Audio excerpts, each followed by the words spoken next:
Hi everyone. Today's video continues the series I've been doing on health anxiety and how we can better understand where it comes from.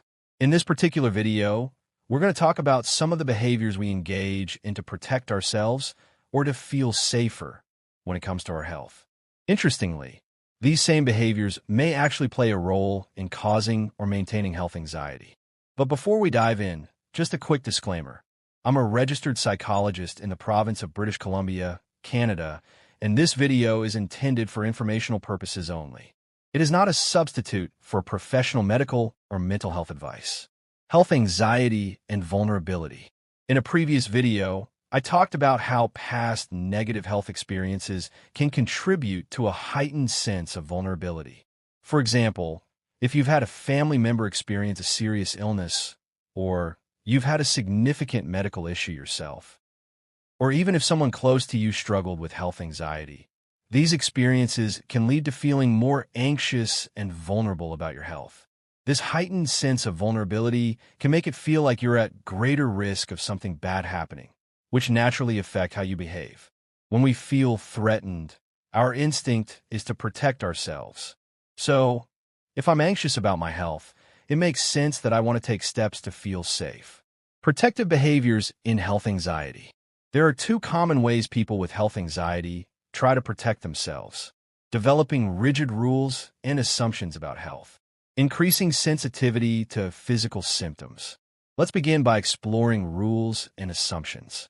Rules and assumptions about health. We all have rules and assumptions about various parts of life. For example, I might follow the rule that I need to brush my teeth twice a day to avoid cavities. That's a pretty reasonable rule. It's based on reality and has some flexibility. If I miss brushing once in a while, it's not the end of the world. The problem arises when rules become unrealistic or rigid. In health anxiety, people often hold on to unhelpful and overly strict beliefs about their health, doctors, and the medical system. These rules contribute to anxiety, especially when they're inaccurate or inflexible. Examples of health rules and assumptions. Some examples of health-related rules include: any bodily symptom or change must be taken seriously. I must report every unusual body sensation to my doctor. I can't have any physical symptoms. If I do, I must get a diagnosis to move forward. Others relate to doctors. My doctor must be 100% certain about what's wrong.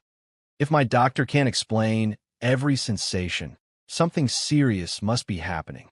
There are also many assumptions, such as pain or discomfort always signals a problem.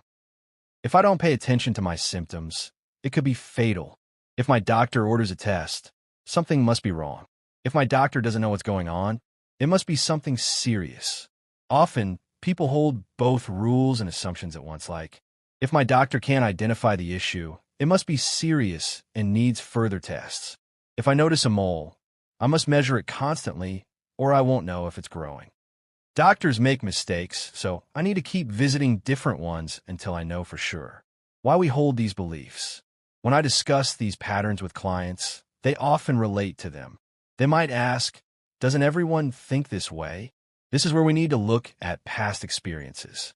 For example, if your parent was highly anxious about health, you might have learned that any small symptom, a sniffle or minor ache, requires immediate attention, repeated doctor visits, and lots of online research, even when reassured that nothing is wrong. These experiences set the stage for developing rigid beliefs about health. Though the intent behind these rules is to feel safe, they tend to fuel anxiety by fixating on danger. Identifying your health rules. I encourage clients to reflect on the specific rules and assumptions they have. Where do they come from? What experiences shape them?